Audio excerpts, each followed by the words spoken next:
Olá pessoal, hoje eu tô aqui para discutir com vocês sobre violência obstétrica. A violência obstétrica é um dos maiores medos das mulheres gestantes no nosso país, porque ainda é uma realidade que precisa ser combatida todos os dias. Hoje eu trouxe algumas perguntas para responder para vocês sobre o que é violência obstétrica, como que a gente pode identificar e como que a gente pode denunciar. A denúncia é a nossa principal ferramenta de combate a essa violência tão comum no nosso país nos dias de hoje. Então eu trago aqui a primeira pergunta que eu recebi, que é: o que é violência obstétrica? Bom, a violência obstétrica é uma violência que acontece contra a mulher que está gestando e contra a sua família, muitas vezes contra o seu acompanhante. E ela pode acontecer nos atendimentos de pré-natal, nos atendimentos ao parto, pós-parto ou até mesmo nos atendimentos em caso de aborto. A violência ela pode acontecer de forma verbal, de forma física ou até mesmo sexual. E a violência obstétrica ela pode acontecer de maneira explícita, ou seja, de maneira clara e visível, ou de maneira velada. A violência obstétrica ela é fortemente condicionada por preconceitos. Preconceitos de classe, preconceitos de raça, de etnias, e ela pode acontecer de diversas maneiras. Dentre elas, ofensas contra a gestante, contra aquela mulher, contra o seu acompanhante, piadas e comentários desagradáveis sobre a aparência, sobre a saúde dessa mulher, sobre o momento que ela está vivenciando, o impedimento da entrada do acompanhante no momento de consultas pré-natal, do atendimento ao parto, quando esse acompanhante é impedido de entrar, também configura uma violência obstétrica, porque esse é um direito garantido da mulher. Quando algum serviço é negado a essa mulher, algum atendimento, algum procedimento é negado a essa mulher, quando a gente não confere a ela todos os direitos que ela tem previstos em lei, configura violência obstétrica. E a violência ela também pode acontecer de maneira institucional. O que é isso? Instituições de saúde implementam protocolos padronizados, procedimentos padrões que vão contra os direitos dessa mulher, que não são pautados por evidências científicas, que não são muitas vezes reais. Falsas indicações de procedimentos, por exemplo, configuram uma violência obstétrica institucional, que ela vem por meio da instituição de saúde que está prestando atendimento àquela mulher. Ou até mesmo quando a instituição de saúde deixa de prestar o atendimento, não oferece o atendimento adequado ou nem oferece o atendimento. Isso configura uma violência obstétrica institucional. Próxima pergunta. Violência obstétrica só acontece no momento do parto? Não. A violência obstétrica ela pode acontecer antes do parto, como, por exemplo, em atendimentos pré-natais, quando a equipe de saúde ou o profissional de saúde que está atendendo aquela mulher e o acompanhante dela deixam de dar informações de qualidade ou as informações que são fornecidas a essa família não são suficientes, não são reais, não são baseadas em evidências científicas. Então, esse tipo de informação ou a falta delas configura uma violência obstétrica. Porque a falta de informações ou as informações sem qualidade, sem embasamento científico, elas podem levar essa mulher a uma cirurgia cesariana sem indicação, com falsas indicações, né? A falta de informação sobre a fisiologia do parto normal, sobre os riscos e benefícios de cada via de parto, principalmente da via de parto cesárea, que é uma via invasiva, é uma via que apresenta riscos. Então, se eu deixo de dizer a essa mulher como que funciona, quais são os riscos, quais são os benefícios, isso configura violência obstétrica, né? A ausência ou a má oferta de informações de como a mulher deve proceder, como que ela deve lidar com o início de trabalho de parto, que é uma fase que traz inseguranças, traz medos, traz ansiedades, e é uma fase que muitas mulheres não conseguem lidar e não conseguem identificar o início do trabalho de parto. Isso pode configurar uma violência obstétrica. Se eu não explico para essa mulher o que vai acontecer, como ela pode lidar com isso, eu estou fazendo violência obstétrica com essa mulher, né? E também a impossibilidade dessa mulher de escolher o local que ela vai parir, a instituição que ela vai parir. Se eu impeço essa mulher de ter acesso ao que é conferido a ela como direito por lei, eu estou realizando a violência obstétrica. Próxima pergunta. Não deixaram meu acompanhante entrar.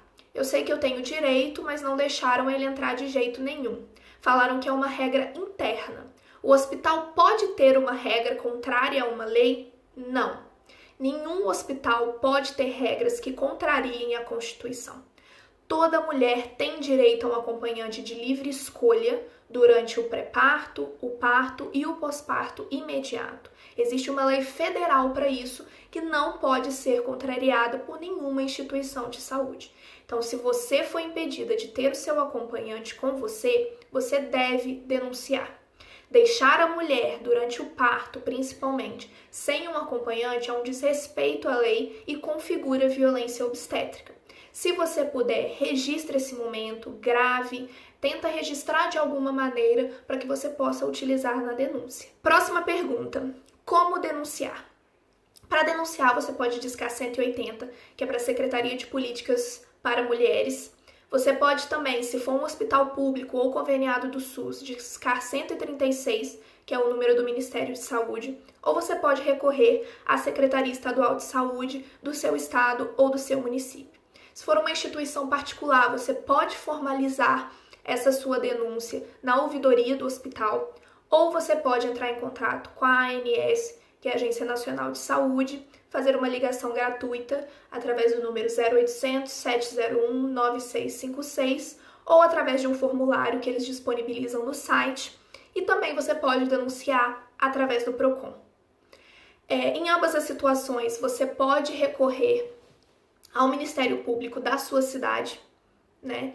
E você pode solicitar ações de reparação de danos.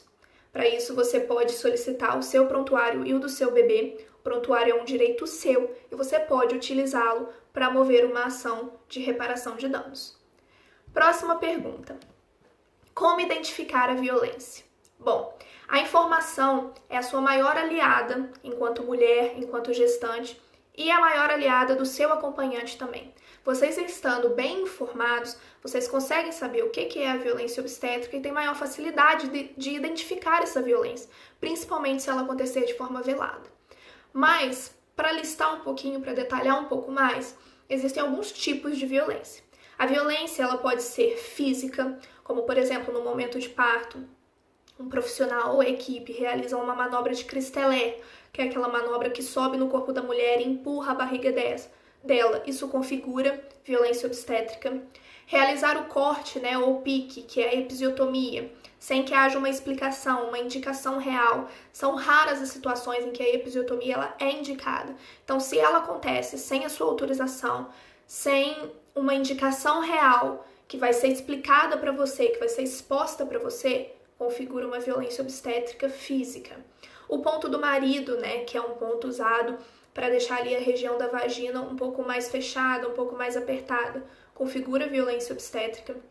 A violência ela pode ser psicológica, através de ações verbais ou comportamentais que humilhem a mulher, que desmotivem, que façam com que ela sinta que perdeu a sua dignidade, situações que deixam ela mais alienada, que causem medo, que causem uma instabilidade emocional, em que ela se sinta mais vulnerável, configura uma violência psicológica.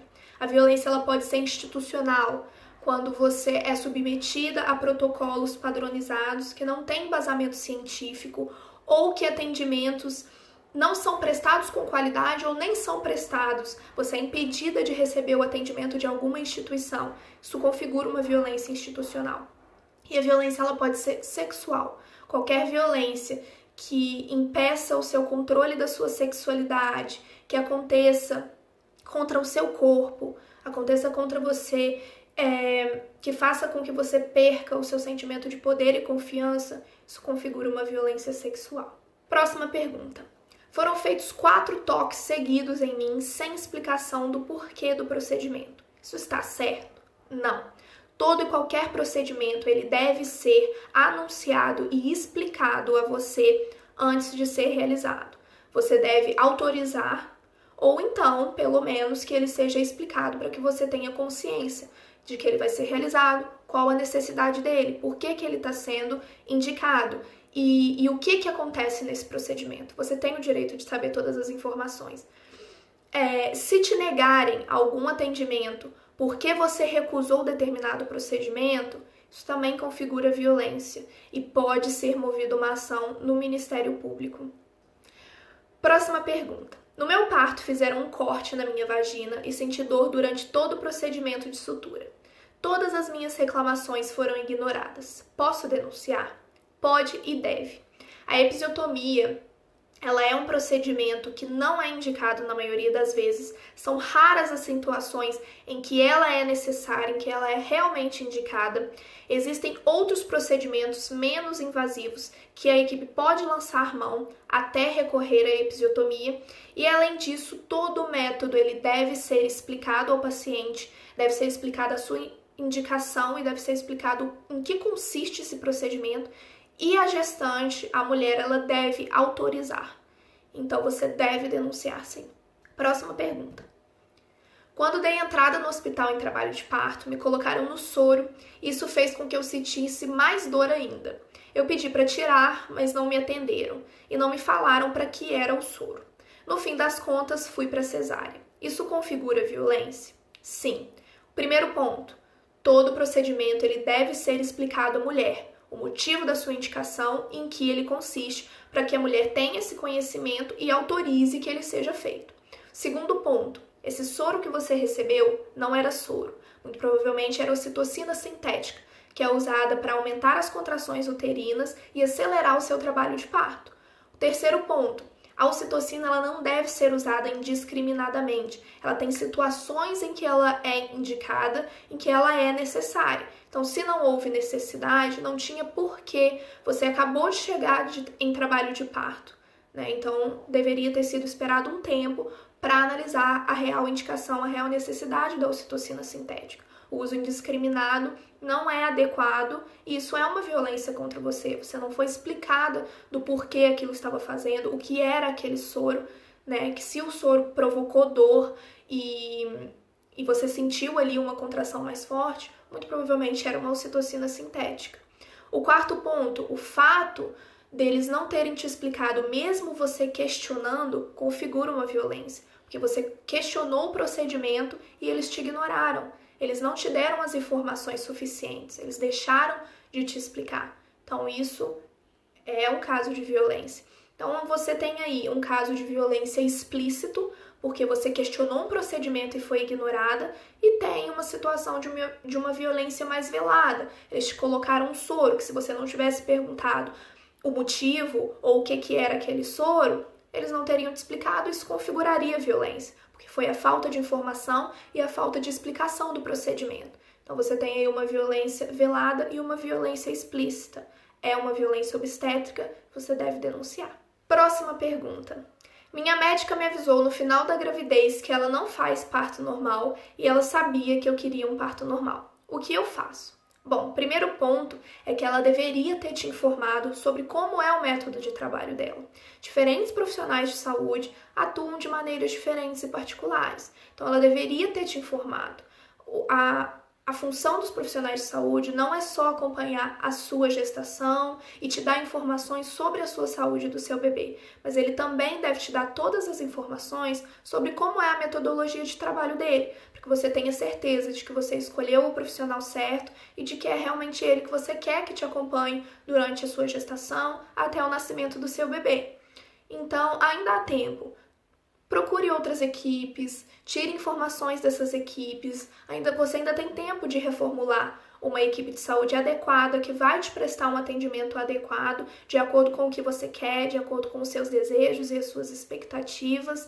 Então ainda há tempo, porque é muito melhor você ter uma equipe capacitada, humanizada, que atenda a tudo que você planejou para sua gestação e para o nascimento do seu bebê. Próxima pergunta. Meu médico agendou a cesárea porque ele ia entrar de férias. Ele marcou para o dia em que eu completaria 38 semanas. Ele podia ter feito isso? Bom, não. Apesar da gestação durar entre 38 e 42 semanas, um bebê que nasce forçadamente num período antes de 38 semanas, que não é adequado, ou nesse período de 38 a 42 semanas, forçadamente, ele não deu sinais de que ele estava pronto para nascer. Então pode ser que após o nascimento ele apresente algumas complicações, principalmente complicações respiratórias, porque ele não deu sinais de que ele estava maduro o suficiente para nascer. Bom, se essa não era a vontade da sua família, né, de fazer uma cesariana marcada, principalmente nessa data, cabe denúncia. O médico ele desrespeitou a sua vontade da sua família e fez uma atitude não baseada em evidências científicas, porque a justificativa dele foi de que ele entraria de férias. Então, se não houve aí informações baseadas em evidências, indicações reais para que ocorresse a sua cesariana e foi contra a sua vontade da sua família, configura uma violência e, se você quiser, você pode denunciar. Próxima pergunta. Em uma consulta de pré-natal, minha médica disse que eu não tinha dilatação e por isso eu precisava ir para a cesárea, mas faltavam semanas ainda para a minha data provável. Isso existe? Bom, não existe. A falta de dilatação, muitas vezes, ela acontece devido à falta de paciência da equipe em esperar que a mulher entre em trabalho de parto e de que esse trabalho de parto evolua naturalmente no tempo em que ele deve acontecer. Cada trabalho de parto evolui de uma maneira e evolui durante um período de tempo. São variados os períodos de duração de um trabalho de parto. Então, se a justificativa é de que você não dilatou, muitas vezes acontece porque a equipe não teve paciência de esperar o seu tempo e o do seu bebê para poder nascer. Além do mais, a mulher ela pode dilatar durante a reta final da gestação, mas a dilatação ela ocorre efetivamente no momento de trabalho de parto. Então, se você ainda não chegou próximo da sua data provável de parto, e você ainda não entrou em trabalho de parto, é por isso que você não dilatou. Não tem como prever que não vai haver dilatação se a mulher ainda não entrou em trabalho de parto. Próxima pergunta. A doula pode intervir e proteger a gestante de violência obstétrica? Não. A função da doula é informar essa família, né? O trabalho da doula é pautado na informação. Desse modo, a doula ela pode antecipar possíveis cenários no momento do trabalho de parto e ela auxilia a gestante e o seu acompanhante sobre o que vai acontecer e como lidar com essas situações. Então, no trabalho de informar a gestante e o seu acompanhante, a doula ajuda com que eles identifiquem com mais facilidade e com mais clareza situações de violência obstétrica. No momento de parto, se a violência obstétrica acontecer, é função da gestante e do acompanhante identificarem e fazerem a denúncia. O questionamento e o impedimento de determinados procedimentos, principalmente aqueles que configurem violência obstétrica, é uma função da gestante e do seu acompanhante. A doula não pode intervir nisso. Próxima pergunta. Meu médico disse que o bebê está com circular de cordão e preciso marcar a cesárea. Me recusei a agendar e mostrei a ele que nenhum ultrassom identificou essa circular. Ele disse que se meu bebê morresse, a culpa seria minha. Bom, nós já vemos aí de cara uma situação em que você foi ecoada, né? Você foi amedrontada. Procure uma segunda opinião, procure um outro profissional. Mesmo que seja na rede pública, você tem esse direito. Pesquise sobre instituições e profissionais da sua cidade que estejam disponíveis para realizar uma assistência capacitada, baseada em evidências científicas para você, porque circular de cordão não é uma indicação imediata e direta de cirurgia cesariana. Existem outros fatores que devem ser analisados. Um bebê com circular de cordão, ele pode nascer de parto normal desde que outros fatores sejam devidamente analisados e os riscos sejam descartados. Então, procure outros profissionais e se você se sentiu violentada, se você se sentiu amedrontada e desmotivada, você pode denunciar esse caso de violência. Próxima pergunta. Minha doula foi impedida de entrar comigo e meu esposo na hora do parto. Isso pode ser feito? Bom, infelizmente, alguns municípios não contam com nenhuma legislação que proteja a atuação da doula dentro de instituições de saúde. O que você pode fazer é se informar melhor, entrar em contato com instituições de saúde e identificar aquelas em que respeitem e acolham o trabalho da doula para que você não tenha surpresas no momento do seu parto, como o impedimento da entrada dessa profissional. Bom, gente, é isso. Violência obstétrica é um assunto sério, apesar de desagradável. Ele deve ser discutido e ele deve ser combatido todos os dias. Espero que vocês tenham gostado.